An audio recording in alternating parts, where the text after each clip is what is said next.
and you want to maintain the percentage of intensity that you have in your training, although the nature of your intense workouts changes a bit. That Triathlon Show 190.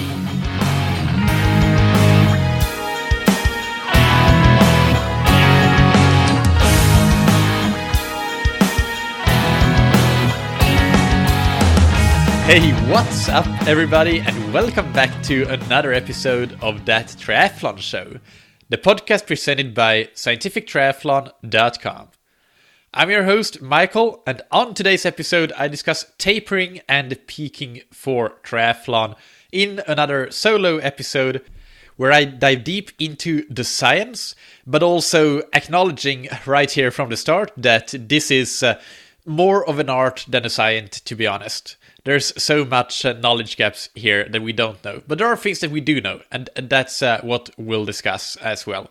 So you'll learn things like how much of a performance improvement you can expect from tapering, how long the ideal taper should be, how your training should change in terms of volume, intensity, and training frequency, and as I said, what we know from science and where we need to start to go to the art side of things.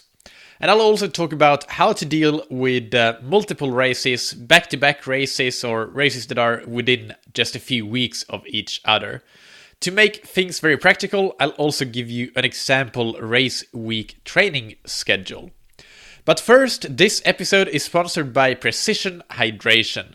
They make electrolyte products that ensure you can keep performing and stay off cramps even in long races and hot races. You don't want to go into a half or full distance race without having a plan for how to replace your electrolytes. And something that I talked about a week or so ago is how I combine electrolytes and carbohydrate. And I separate the two, so I get my electrolytes from Precision Hydration drinks, and they have no carbs in them. And then I get my carbs from gels and sometimes bars as well. And there are several advantages of doing this. I think that it makes it very easy to kind of calculate how much and stay on top of how much carbs I consume and how much electrolyte. And it also makes it very easy on the stomach when you don't have to mix the carbs and the electrolytes. So I use isotonic gels usually to not even have to drink anything, because I usually fill all my bottles with Precision Hydration. I don't have any water bottles with me on my runs or in my races. So that's how I do it. And since you are a listener of the show, you can get your first box of Precision Hydration product for free on precisionhydration.com when you use the discount code THATTRIATHLONSHOW, all one word, all caps. This episode is also sponsored by Ventum. They have a new revolutionary, budget-friendly Ventum C mechanical bike out on the market that uses the same superbike frame of their flagship model Ventum 1. This is a patented frame design that has no down tube, no seat stays. It has an integrated water bottle of 1.4 liters in the top tube. And the Ventum Z Mechanical costs only $3,500 with Vision Team 30 wheels included. For just a frame set, you'd pay just $2,850. And check it out on ventumracing.com, where you can learn more about how you can also trade in your old bike and get 110% of the value towards the purchase of a new Ventum bike. And they have flexible payment plans as well. But let's dive into the topic of tapering and peaking for triathlon. So before we get into the meat and potatoes here, I want to talk a little bit about my sources for this information. I used a lot of sources, but 3 main ones that I'll read out here, and the rest I will just link in the show notes and kind of mention as I go along. But the main ones are publications called Tapering for Triathlon Competition by Inigo Mujica, who is one of the greatest researchers I know in endurance sports. I tried to have him on the show, but he kindly replied that he's too busy. unfortunately, but he's a fantastic researcher, so anything he does is quality. The second is a publication called Effects of Tapering on Performance, a meta-analysis by Bosque and colleagues.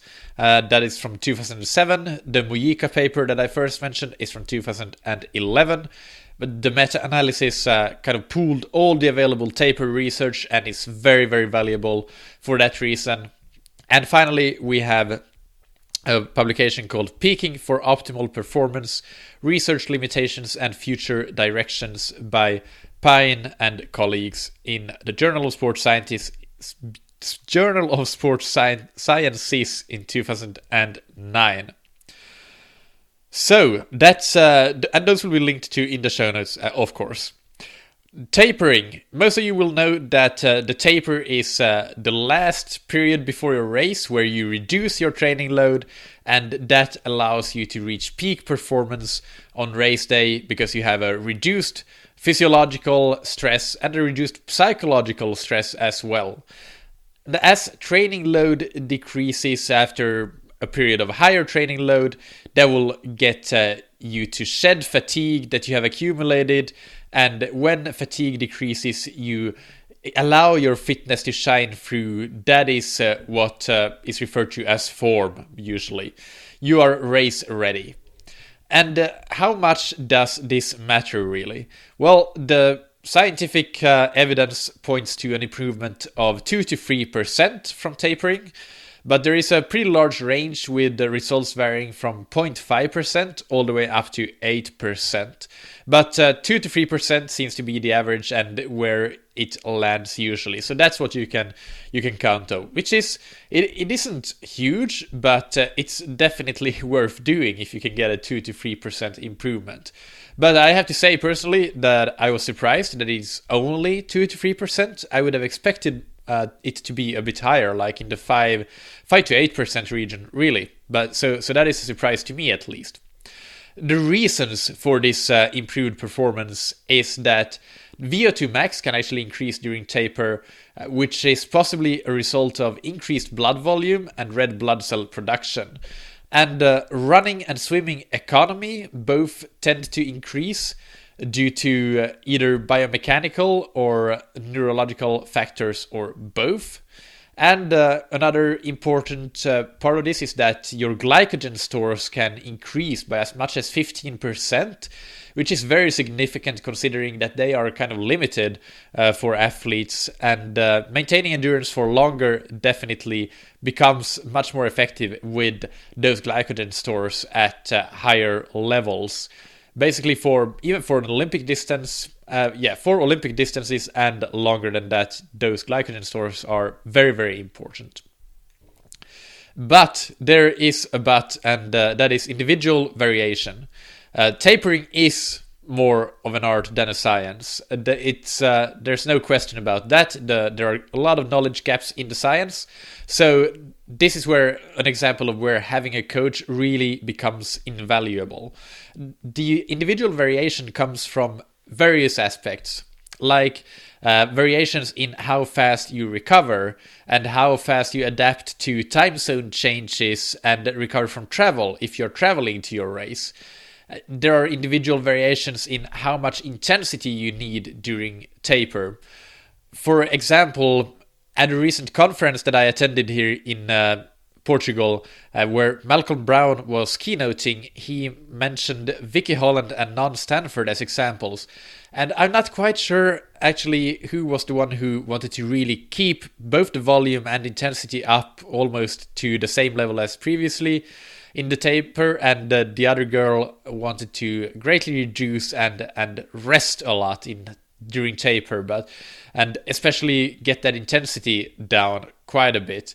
So this is just one example to show you, and they placed third and fourth in the 2016 Olympics in Rio. And also, even if you have very similar characteristics compared to another athletes, how much the two of you train causes individual variations in the taper strategy to appear. So, for example, if you train 8 to 10 hours per week, you most likely don't require a really big adjustment to your overall volume, since it is quite low compared to your body who trains 16 to 20 hours per week.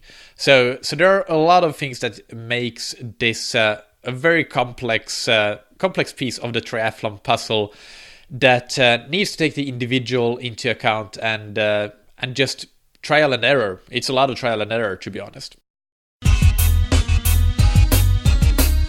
Let's discuss the types of tapers that exist and that have been defined. There's 3 of them or 4 of them, depending on how you count. First, we have a linear taper.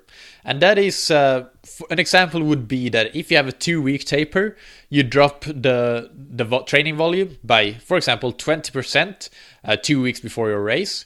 And then by 20% more in the final week, in the lead up to the race. So you drop it in steps, and that makes it linear. Then an even simpler version is the step taper. So in that case, you would reduce the training load in one single step 2 weeks out if we have the same taper duration. And you maintain that low training load for the entire taper time. And there is evidence suggests that this is the least effective taper model. Then we have the exponential taper, and we have 2 versions of this with slow or fast decay. And this means that you gradually reduce training volume, and it gets progressively less, but it's not just one or a few steps in reduction, but it happens gradually. The fast and slow decay refer to how quickly you reduce volume in the beginning. With a fast decay, you reduce more at the very beginning when you start your taper. And with a slow, it is more gradual. It looks more like linear than the fast decay. So that is kind of the difference. And the meta-analysis that I mentioned, it grouped the linear and exponential tapers together and called that group progressive tapers and compared it with the step tapers in a 2-group comparison. And the progressive tapers were more effective than the step taper. So let's get into the nitty-gritty of how to train during your taper and how to alter that training load, which is, as I just mentioned in the definition of taper, you need to alter the training load, reduce the training load to bring out peak performance and freshness. And you do that by altering the volume of your training, the frequency of your training, the intensity of your training, and the duration of your taper. So those are the variables that you can play with. And first, if we discuss volume, the performance improvements that can be seen as a result of tapering are highly sensitive to how much you reduce training volume. And the meta-analysis, for example, found that maximal performance gains are found if you reduce your training volume by 41 to 60% compared to your pre-taper training volume. So that's a significant amount, and that's also a great guideline that gives you an idea, a place to start when it comes to designing your own taper. What about frequency? Does that play a role? Because obviously you can have the same volume with 5 sessions per week or with 10 sessions per week, but in the former case your workouts would be twice as long as in the latter. So can your taper be more effective if you reduce the frequency of your workouts in the taper phase? Is one of the research questions that studies have tried to answer. And the answer seems to be no. It is not beneficial to reduce frequency, but there is the caveat here that frequency interacts with other variables, especially training volume. So it's difficult to isolate the effect of training frequency. And there are some recommendations that say that you can slightly reduce frequency, but maintain 80% or more of your pre-taper training frequency. So if you trained 10 times per week before taper, then keep at least 8 workouts per week in your taper phase. Intensity. When that is investigated, the results of studies indicate that should not be reduced. That that is something that you should definitely maintain. What changes is how you do your intensity. For example, let's say that before your workout, you would do a 10 times 400 meters on the track with a 45-second recovery. Well, the same workout, not the same workout, but the same kind of workout in the taper could look like, let's say, 7 times 300 with 1 minute 15-second recoveries or something like that. So you make it much less taxing, but you still include that intensity, that time under tension, as they would say in the resistance training world, or time at intensity, as we can say in the endurance training world. So you need to change your workouts, but you definitely should not reduce the intensity. What will change is how intense the workouts feel, because obviously that 10 times 400 with 45 seconds rest will feel a lot harder than 7 times 300 with 1 minute 15 seconds rest. So to be clear, yes, you do reduce intensity, but not as a percentage of your total training volume. Consider that if your volume drops to 41 to 60% of what it was before taper, then obviously your intensity volume will reduce as well, but the percentage of intensity will not be reduced in taper. And in some cases, it may even be beneficial to slightly increase it, although we don't really have scientific evidence for that. Finally, the duration of the taper, that's together with the volume, the duration and intensity as well. The duration is something that we have some good data on from scientific research, and a duration of 8 to 14 days seems to be a good sweet spot, the borderline between the positive influence of shedding fatigue and getting to form, and the negative influence of detraining if you reduce training load for too low. So that's 8 to 14 days is a great starting place again. But remember the individual variation. There can be great results from tapers that are even just a few days for like a sprint distance race, or up to 4 weeks for a longer race like an Ironman race.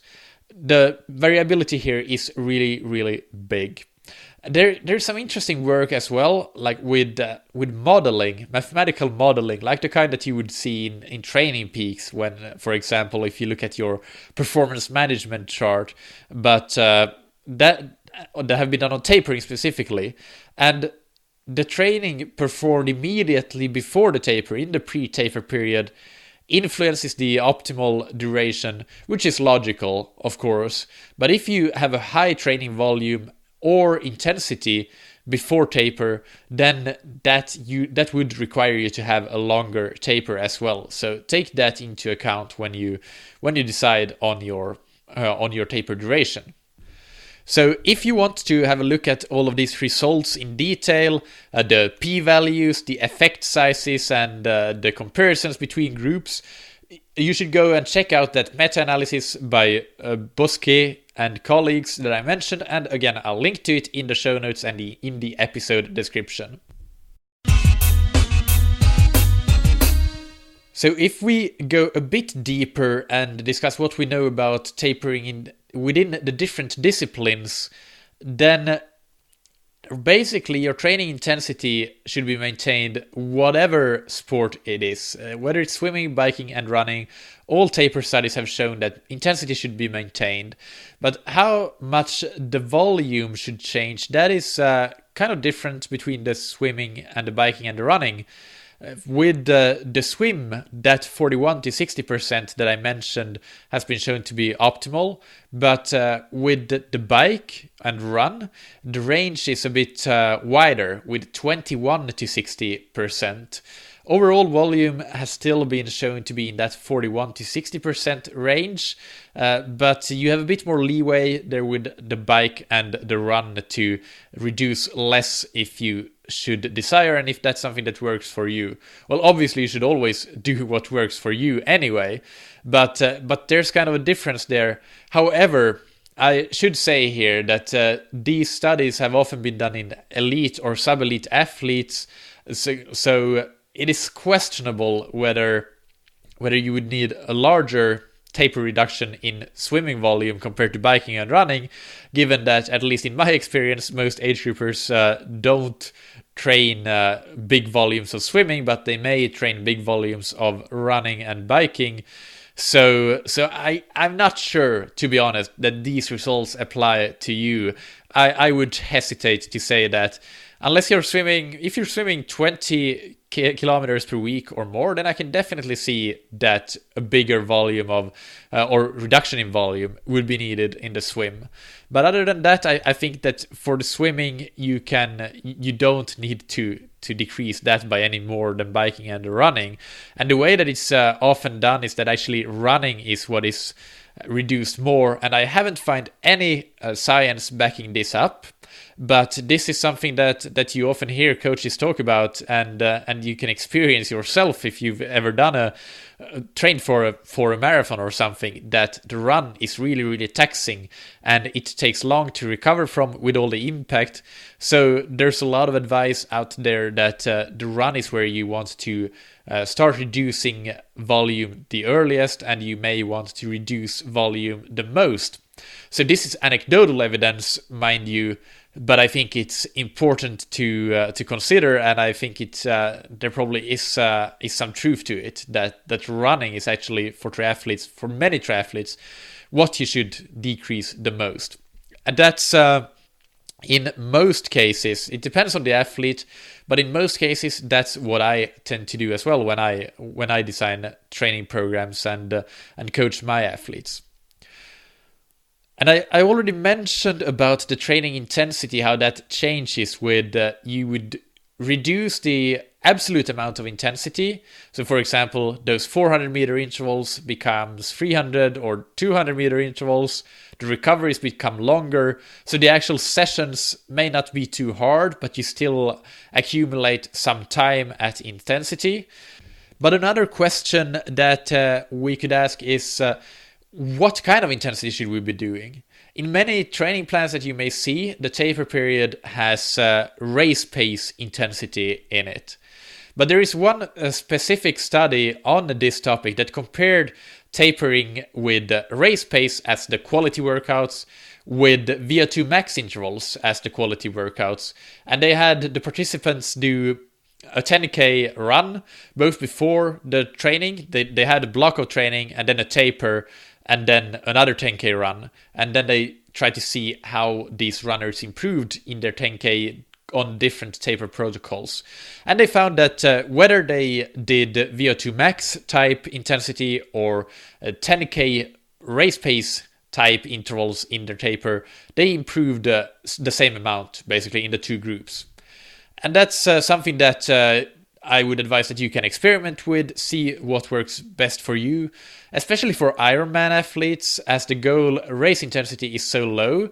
I don't really think that that necessarily hits all your physiological systems that you want to keep revved up to some extent and keep going and keep fresh. So that's Ironman is a distance where it could be worth doing those faster intervals in the taper. Also, because if you do those race pace intervals, it makes no sense to do 1 minute at Ironman effort, but it does make sense to do 1 minute at VO2 max intensity, which could make for an overall less taxing taper because your training volume can be reduced more. And one more thing that I want to mention about the training aspect of taper is actually not about training in the taper itself, but in the period just before the taper. And this is, it kind of refers to that thing that I mentioned about how theoretical modeling has shown that an overload a high overload just before the taper results in higher performance gains. But it affects how long your taper should be and how much you need to reduce training load. Well, I found one experimental study that tried to validate that overload concept before the taper, and it sort of proved it, but it also showed that there is a very, very fine line. So they had a control group of 12 people and an overload group of 22 people, where they tried to really do a big training overload in the second group, and the control group had more of a kept the training to the same level as it already had been, a stable level that all the participants had become accustomed to as part of the study. And it turned out that in the overload group, half of them ended up in a state that the authors defined as functional overreaching. So not non-functional, but functional. But they did see decreased performance and high perceived fatigue in that overload phase. In the performance testing that all of the athletes did after and within the taper, because the taper was 4 weeks, so they did performance testing several times within that taper. The half of the athletes in that overload group, the ones that had not reached functional overreaching, so they did not have decreased performance within that overload stage, and they did not have extremely high perceived fatigue, they did the best in those performance tests. So better than the functional overreaching overload group and better than the control group. And also a few of the functionally overreached athletes, they got ill at some points. They missed a few days here and there. It was nothing serious, but still they did. So I want to bring this up as an example that an overload period just before the taper can work. And I'll talk about this a bit later when it comes to dealing with multiple races. But it needs to be very, very individualized to you and what you can handle. But then the one thing that goes against the theoretical modeling is that even in this group of athletes that performed well after the overload training, their best performances occurred in the first 2 weeks of the taper, so they didn't need necessarily a longer taper to reach peak performance, as the modeling work that I referenced would have indicated. So that's about it for the training. Before I talk about my example training week, taper week, or race week, I should say, I want to touch on the uncertainty and the gap of knowledge here again. This is definitely more an art than a science, and one, ironically, scientific study that I read backs this up. It's called The Road to Gold, Training and Peaking Characteristics in the Year Prior to a Gold Medal Endurance Performance. And it says a year prior, but they also dug deep into what the actual taper before that gold medal looked like. And the population here, it was 11 elite cross-country skiers and biathletes, 4 male, 7 female, and they all won either World Championship or an Olympic gold medal, and they reported their year leading up to that. The tapering phase that they dug deep in was the 14 days before that gold medal. And when comparing those 14 days with the 4 weeks before this 2-week taper, in the first week of taper, the training volume only decreased by 4%, and that was a non-significant decrease, by the way, compared to the pre-taper phase. And in the second week, the decrease was 15%, and again, non-significant increase. So this is much less than what the scientific evidence suggests, and these athletes went on to win gold or Olympic medals. And in fact, 4 of the 11 athletes actually increased their training volume in the last 7 days.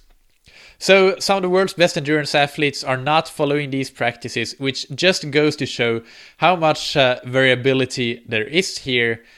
And but then again, it should be said that it is difficult to generalize this to age group athletes because we are quite different from elite athletes and have a different needs, training needs and recovery needs.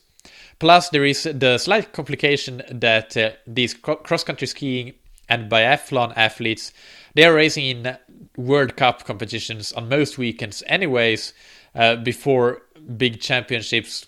They actually reduce the amount that they race, but they do have a lot of races, so it's not the exact same situation as tapering for one big A race. But let's now quickly talk about the race week example, just to give you an idea of what the taper might look like. And this is an athlete that I coach that recently completed his first Olympic distance race of the year. So the last week before the race consisted of, on Monday, a 45-minute recovery run, zone 1 or low zone 2, and a 50-minute swim, 2K, which is pretty short for this athlete. He's used to 3 to 3.5K swims. And this swim had quite a bit of intensity with 50 and 150 meter repeats. It also had race-specific things like sighting and deck ups, and it was to be done in a wetsuit if possible, even though it was a pool swim. The Tuesday was a brick workout with intensity. On the bike, there was, after the warm-up, there was a zone 3 ramp, and there was some high cadence work. And then the main set was 8 times 1 minute at threshold intensity, roughly. So not a whole lot, but it was still intensity, and the entire bike was 1 hour long. And then after that followed a 15-minute brick run with the first 5 minutes being at Olympic distance race effort. Wednesday was a recovery ride of 45 minutes, and then there was a swim, and this was basically the same swim as on Monday, but a shorter version, so it took half an hour, and it was only 1400 meters, and it had 15s and 100s instead of 50s and 150s, and fewer of them. It still had sighting and deck ups, and was to be done in a wetsuit, so the same swim, but a version that indicates that we're coming close to race day.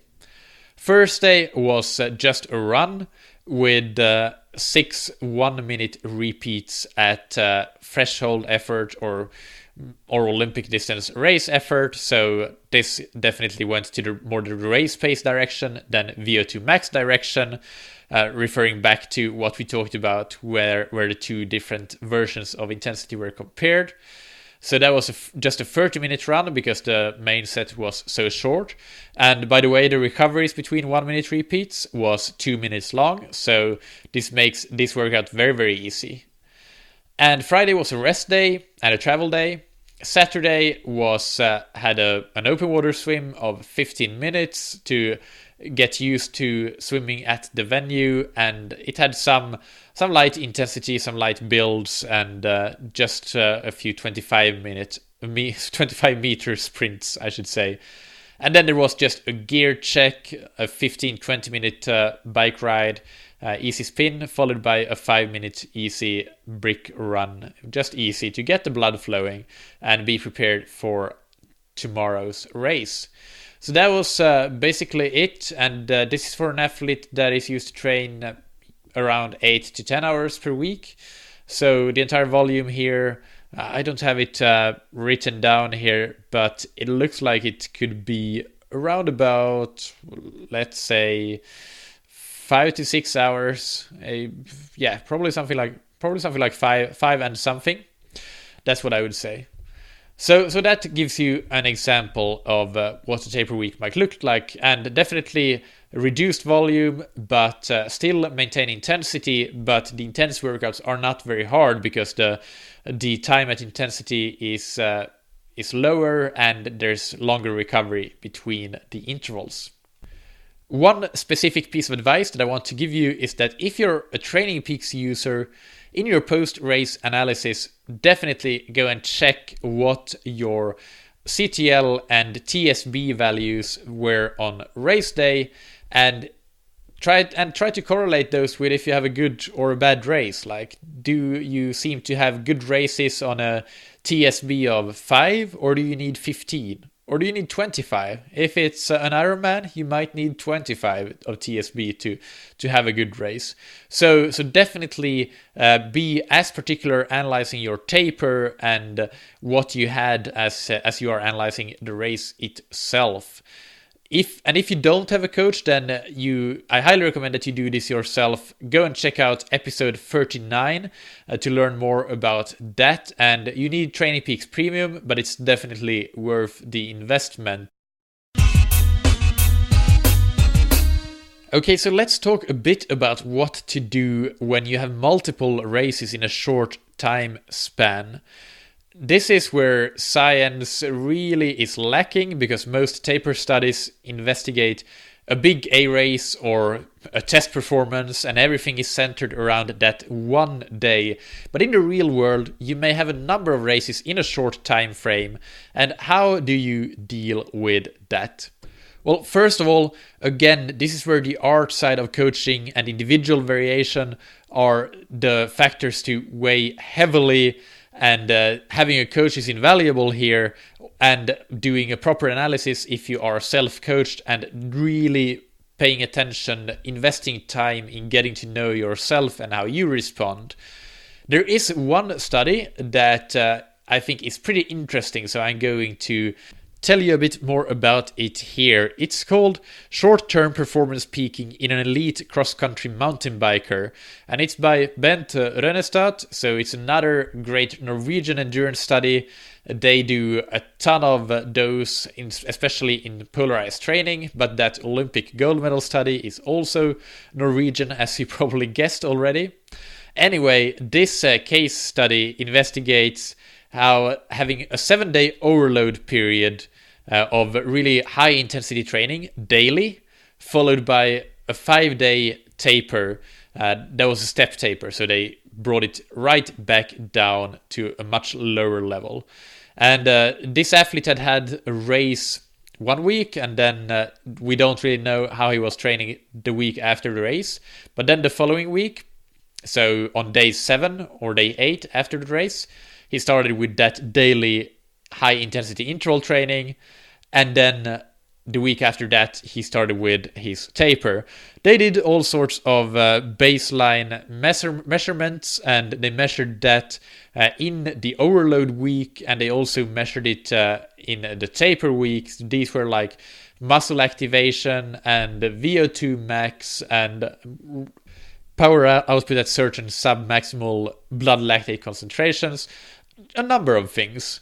And the results, well, the pre-taper and pre-overload results were that in that first race, that after which this study started, he finished 11th in the junior class of the UCI World Cup. So that was before the study started, and then there was 1 week of we don't really know what he did there, but he was training. Then the 7-day overload period started, and as I said, 1 daily high-intensity interval training session, and those sessions consisted of 3 sets of 9.5 minutes of 30-second work intervals with 15-second recovery.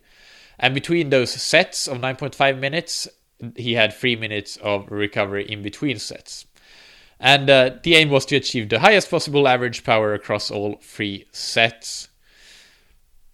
In addition to these high-intensity interval sessions, he had 4 easy sessions of Zone 1 riding of 1 to 1.5 hours, roughly. And then during the 5-day taper, after that overload period, the training volume was reduced by 78% compared to the overload period. So that is a whole lot. And they showed that on day 4 of the taper, he felt really good, and a lot of the measurements were already equal or better than before. And then 2 days later, that 4th day was the last test day, but 2 days later he had a race and his legs felt even better, and he achieved his largest winning gap of the season in the National Cup. So he was just on fire that day.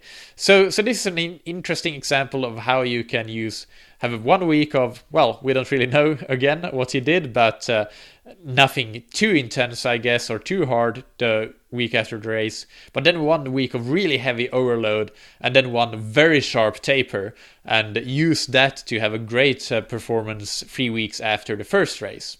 So that is one example of what you can maybe try. But again, as I said already many times today, maybe too many, this is highly individual, and the art of coaching weighs heavily here in tapering, as well as peaking for multiple races. So definitely you and your coach need to give this some serious thought when you have multiple races, and talk through what may work best for you and your athletic characteristics, and obviously find out through trial and error what works for you. And when you find that, then you're golden, then you just repeat that. So the final point I want to make is additional considerations outside of training. And the main ones are recovery, nutrition and hydration, and travel. Very briefly, the most important recovery tool that you have, and it's free, is sleep. Less training in the taper period means more time to sleep, so definitely make sure that you use that time, and sleep can have tremendous performance benefits, probably more than the 2 to 3% than of the taper, although I don't remember off the top of my head. Way down the list after more sleep and more sleep comes things like wearing compression garments to get rid of any soreness, and getting massages. Just don't get a massage the day before the race. For hydration, just make sure that you stay hydrated as normal. The color of your urine is a good enough marker of that. The day before the race, especially if it's a long race, you want to make sure that you preload with electrolytes, and I highly recommend precision hydration for this. Go and listen to my interview with Andy Blow in episode 49 to learn more about this. For nutrition, bear in mind that as your amount of exercise is reduced, you also need to reduce your caloric intake to stay in energy balance and not gain excess weight. But also, at least the day before the race, if not days before the race, make sure that a large proportion of your energy intake is from carbs to make sure that your glycogen stores are topped off. As I mentioned, that is one of the factors that ensure that tapers work.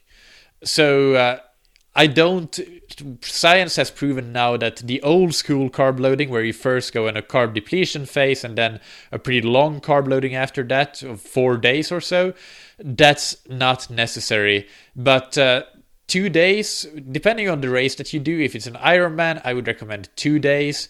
If it's an Olympic or sprint, then 1 day of carb loading is enough. But anyway, if it's 1 day or 2 day, that day or those days need to be a very large proportion of your energy intake should be from carbs. Finally, travel fatigue and jet lag. If you travel to your race, then you can have both of those. Travel fatigue can come even if you're not changing time zones, but that usually lasts for only a day or not much more than that anyway. But if you are crossing a lot of time zones, the effects may be a lot longer lasting and more difficult. So this episode is not the right one to go into how to deal with that, but just make sure that these travel fatigue and jet lag issues are things that you take into consideration when you plan your taper. But to summarize here really quickly and simply, what you want to do in your taper is definitely decrease volume quite a bit, although it is individual. You want to maintain or just slightly decrease frequency of workouts, and you want to maintain the percentage of intensity that you have in your training, although the nature of your intense workouts changes a bit. The duration of the taper, science has found that 8 to 14 days is ideal, and anecdotal evidence usually supports that, but again, find out what works best for you.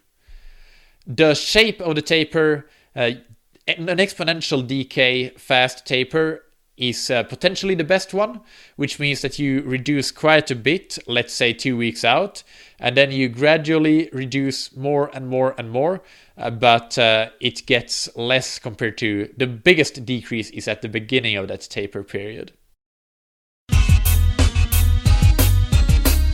So I hope that this episode will be the best possible starting point you can get really in planning out your taper. It's pretty exhaustive in what we know about tapers really. I went deep here in researching. But as I've said, there are a lot of knowledge gaps when it comes to tapering, and the art of coaching trumps the science here, and individuality is the key word. So as I mentioned, when you analyze your races, whether they are successful or unsuccessful, pay as much attention to the taper as to the races themselves. And this will allow you to hone in on what a successful taper recipe looks like for you. As usual, you can find the show notes for this episode on thattriathlonshow.com. Any questions and comments about this topic, leave them on that show notes page and I will get right back to you. And while you're there, make sure that you sign up for the newsletter to get weekly insights from the podcast that I released. I do some additional key takeaways from the episodes in those newsletters, and of course it makes sure that you never miss another episode. You'll get reminded that they are out. In next episode, I'll do another solo episode. I got pretty motivated to do this because this was fun. And the next one will be on Seiler's hierarchy of endurance training needs. Steven Seiler is one of my favorite researchers in the world. I tried to get him on the show, haven't succeeded yet. So now I'm just going to try to distill some of his knowledge and research and teachings into a simple easy to understand podcast episode. And this one will be the hierarchy of endurance training needs. What are the priorities? What is most important? What is not important? And I can already tease a little bit that tapering is at the very top of the pyramid, which makes it the least important of all the aspects. I think there are 8 layers to that pyramid that we'll talk about, and tapering is the least important of those. So stay tuned for next episode to learn what the other 7 are. Thank you to Ventum for sponsoring this episode. You can check out all of their bikes on ventumracing.com. All the models from the flagship Ventum 1 to the new Ventum Z Mechanical have a radical design with no down tube and no seat stays, and they have an integrated water bottle to make it an aerodynamic speed machine. If you haven't already, make sure that you go and listen to my interview with Ventum co-founder Jimmy Sears in episode 115 on bike maintenance. That's definitely something that you have to know. And check out their bikes on ventumracing.com. Thank you also to Precision Hydration for sponsoring this episode. Remember to take their free online sweat test on precisionhydration.com to get a personalized hydration strategy for your next race, and use the discount code ThatTriathlonShow, all one word, to get your first box for free. If you haven't seen my blog posts on the Precision Hydration blog called Hydration Advice, you should check them out. One is on using training peaks, which we mentioned a bit on this episode, to make smart use of data-driven training. And that is an important distinction because you can sit and look at your training peaks charts all day and get fatter, not fitter, but you need to make smart use of them to make it worth your while. So check out that blog post. And funnily enough, the other blog post is on optimal taper strategies, but you don't need to read that because now you've listened to this episode. This includes all the knowledge from that blog post, plus I've updated my knowledge when researching this episode, so this is even more exhaustive and comprehensive. Anyway, check out Precision Hydration and get those electrolytes products on precisionhydration.com. Thank you, as always, for listening. Keep training smart and keep loving triathlon.